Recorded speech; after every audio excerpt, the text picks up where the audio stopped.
Sumama ang pakiramdam ng ilang botante sa init ng panahon at siksikan sa ilang presinto sa Quezon City.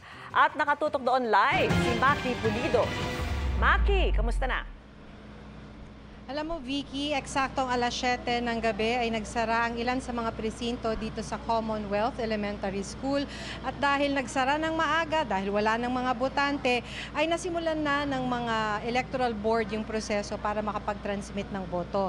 Katunayan, ngayon, pinoproseso na lang ngayon ay para matapos yung audit log at maisara na yung makina. No? Pero around 7:20, before 7:20, of course, ay inimprenta na ang mga election returns at yung isang kopya dito ay ipinaskil na sa labas ng silid-aralan.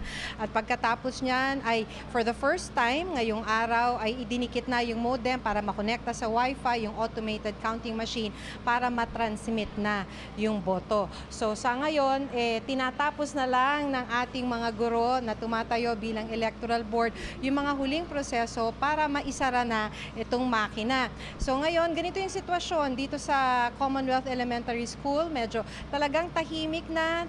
Tinatapos na lamang yung mga proseso. Marami sa mga presinto dito ngayon sa paaralang ito talaga naman natapos na sa kanilang pag-transmit ng boto na send to all. Sabi nga nila kanina, isang pindot lang ay matratransmit na yung resulta ng boto dito sa kanilang mga presinto sa iba't ibang mga server. Pero sabi nga ng mga guru sa atin, hindi pa naman talaga tapos ang kanilang gawain. Nandito pa nga sila kahit na-transmit na yung boto. Katunayan, itong mga makina na to, pagka nalock na nila, ay ihahatid pa sa Office of the City Treasurer sa may City Hall na karaniwan ay inaabot daw ng magdamagan.